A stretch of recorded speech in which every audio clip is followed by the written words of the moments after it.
दोस्तों, अगर आप मार्क सॉफ्टवेयर का डाटा टैली ERP9 में इंपोर्ट करना चाहते हैं तो दोस्तों ये वीडियो आपके लिए है। दोस्तों वीडियो को कंप्लीट देखिएगा, इसमें मैं पूरी प्रोसेस बताने वाला हूं। हमें टैली में क्या सेटिंग करनी है और मार्क ERP में क्या सेटिंग करनी है, मैं इसकी कंप्लीट प्रोसेस की जानकारी देने वाला हूं। दोस्तों मैं हूं सुरेश कुमार। दोस्तों स्वागत है आपका अपने चैनल साके अकाउंट्स पर।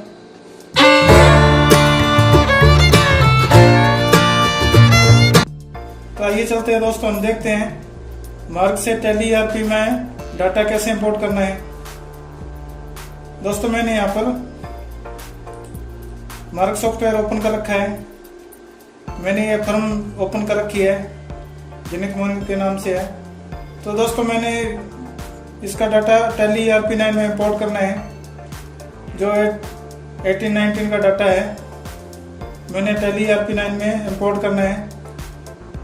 तो इसके लिए हमें क्या करना पड़ेगा, तो दोस्तों सबसे पहले हमने यहाँ पर मास्टर्स पर जाना है। यहाँ पर सबसे नीचे ऑप्शन आता है मार्क सेट पर। उसके बाद में हमने कंट्रोल रूम में एंटर करना है। दोस्तों यहाँ पर सर्च बार ओपन हो गया है, हमने ऑल सर्च पर एंटर करना है।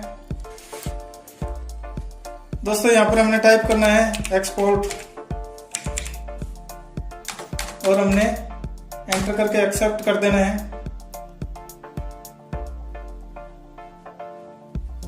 दोस्तों यहाँ पर हमने एंटर करना है 10 नंबर पर ऑप्शन आता है, option of data import export पर हमने बोथ कर देना है। दोस्तों हमने यहाँ पर एंटर करना है। एंटर करने के बाद में यहाँ पर ये रहेगा और यहाँ पर बी प्रेस करना है।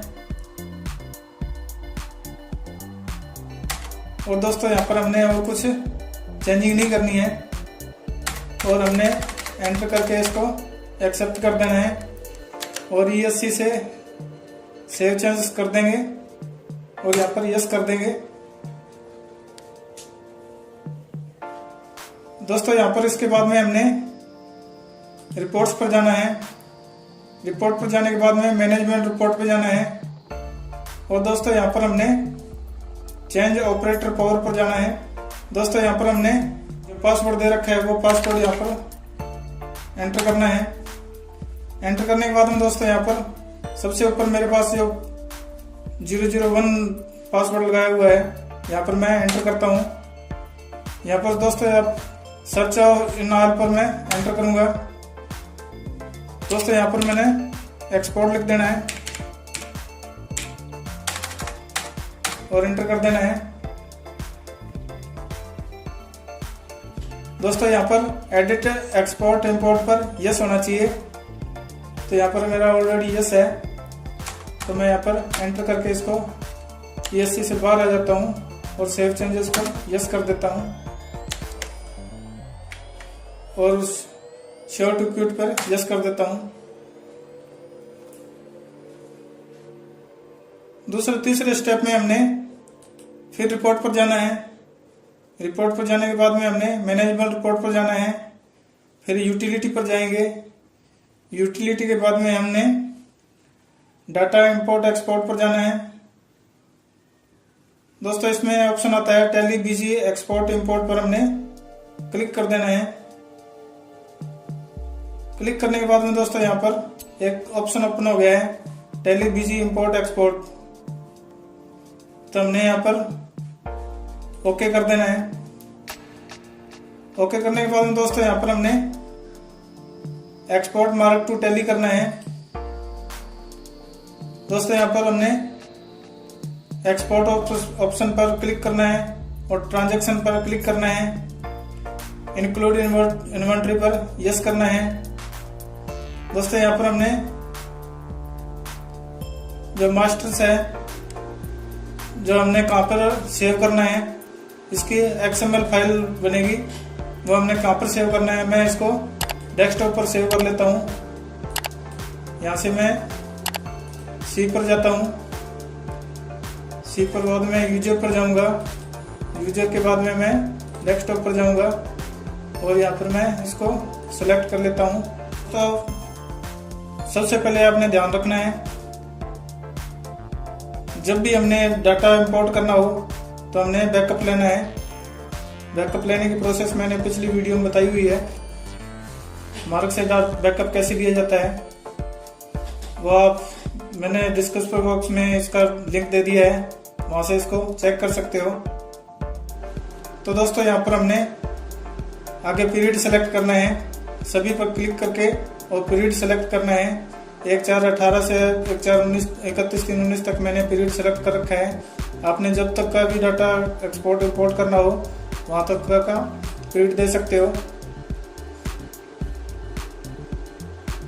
दोस्तों यहाँ पर आपने प्रोसीड करना है। अभी डेस्कटॉप पर सेव हो जाएगा।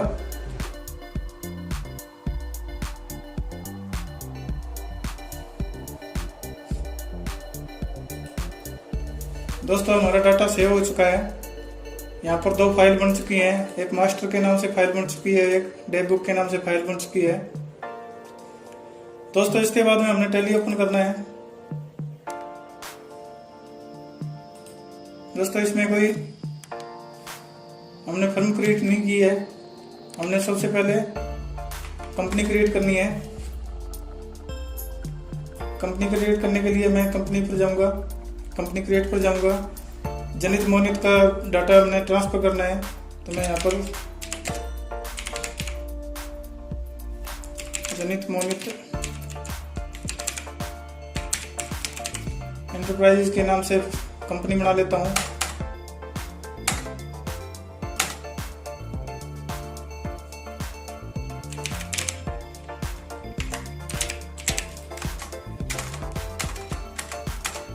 दोस्तों यहाँ पर हमने ध्यान रखना है, जिस भी पीरियड का हमने डाटा इंपोर्ट करना है वो पीरियड हमने यहाँ पर सेलेक्ट करना है। हमने 1/4/18/19 का डाटा यहाँ पर इंपोर्ट कराना है, तो मैं 1/4/18 से इसको क्रिएट कर लेता हूँ। दोस्तों यहाँ पर कंपनी क्रिएट हो चुकी है। दोस्तों यहाँ पर हमने सेटिंग करनी है। यहाँ पर हम F12 प्रेस करेंगे, सबसे ऊपर जनरल में जाएंगे। जनरल में जाने के बाद में दोस्तों यहाँ पर डाटा इंपोर्ट एक्सपोर्ट का ऑप्शन है। यहाँ पर हमने सभी ऑप्शन यस करने हैं और इसको एक्सेप्ट कर देना है। दोस्तों यस से बैक आ जाना है। दोस्तों हमने टैली के अंदर एक सेटिंग और करनी है, F11 प्रेस करना है। और दोस्तों यहाँ पर हमने इन्वेंटरी फीचर पर जाना है। अगर हमारे गोडाउन्स मार्क में बनाए हुए हैं तो यहाँ पर हमने यस कर देना है, इसको एक्सेप्ट कर देना है। दोस्तों इसके बाद में स्टैट्यूटरी और टैक्सेस पर जाना है और यहाँ पर हमने जीएसटी का डाटा इंपोर्ट करना है, तो हमने यहाँ पर यस कर देना है। यहाँ पर भी यस कर देना है, यस करके इसको एक्सेप्ट कर देना है। दोस्तों इसी प्रकार हमने वेट का डाटा इंपोर्ट करना हो तो यहाँ पर यस कर देना है। मैं फिलहाल के लिए यहाँ पर यस नहीं करता हूँ क्योंकि मैंने जीएसटी का डाटा इंपोर्ट करना है। और दोस्तों यहाँ पर मैं इसको एंटर करके एक्सेप्ट कर देता हूँ। इसके बाद में दोस्तों हमने इंपोर्ट डाटा पर जाना है। इंपोर्ट डाटा पर आने के बाद में यहाँ पर मास्टर्स पर जाना है। मास्टर्स पर जाने के बाद में दोस्तों यहाँ पर हमने फाइल्स का लोकेशन लेना है।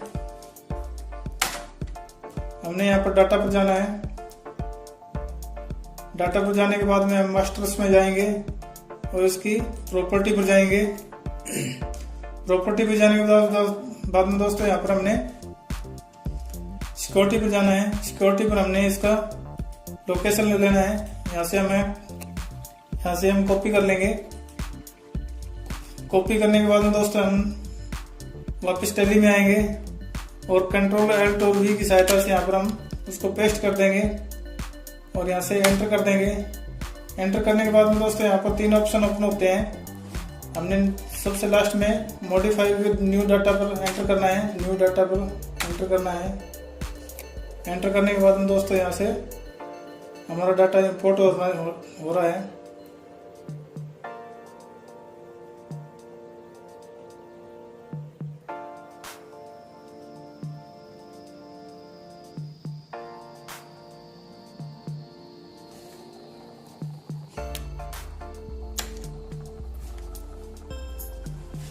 तो दोस्तों यहाँ से हमने चेक करना है कौन कौन सा डाटा यहाँ पर हमारे पास आया है। अल्टर पर जाऊंगा तो दोस्तों यहाँ पर हमारे पास सभी लेजर्स हैं वो इंपोर्ट हो चुके हैं।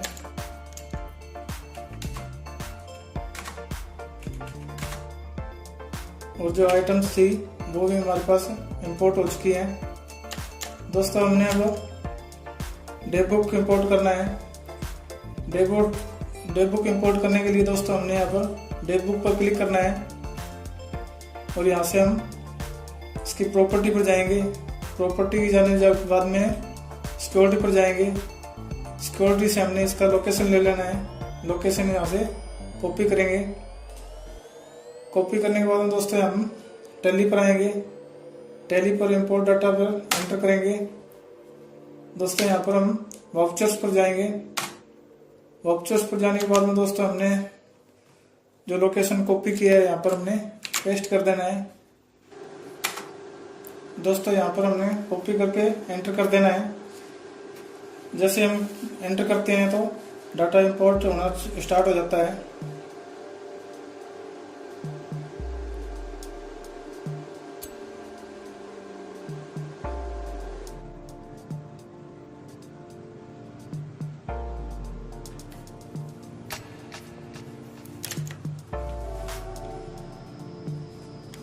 दोस्तों इसमें कुछ एरर्स थी इसलिए ये डाटा कंप्लीट इंपोर्ट नहीं हुआ है। दोस्तों ये टैली क्लोज हो गया है। मैं इसको दोबारा ओपन करूंगा। दोस्तों मैं इससे पहले आपको एक बात और बता देता हूँ। एक खास ध्यान रखना है, जब भी हम डाटा इंपोर्ट करें तो आइटम्स में जो भी स्पेशल कैरेक्टर होते हैं वो हमें हटा लेना है। जैसे इसमें कई जगह जो कैरेक्टर्स हैं, जो ये सिंबल लगा हुआ है, जो डेस्क लगा हुआ है या सिंबल लगा हुआ है, तो हमें ये @ है या फिर जो स्पेशल कैरेक्टर हैं वो हमें हटा लेना है। या कहीं पॉइंट लगा हुआ है तो वो भी हमें हटाना पड़ेगा, अन्यथा वो डाटा इंपोर्ट कंप्लीट नहीं हो पाएगा।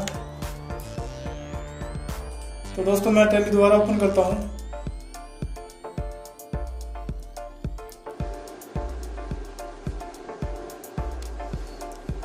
तो देखिए दोस्तों, जैसे कि मैंने डे बुक में एंट्रियाँ इंपोर्ट की थी, वो जो सभी डे बुक की एंट्रियाँ इसमें आ चुकी हैं। इसे देखने के लिए मैंने ये कंप्लीट ईयर खोला है।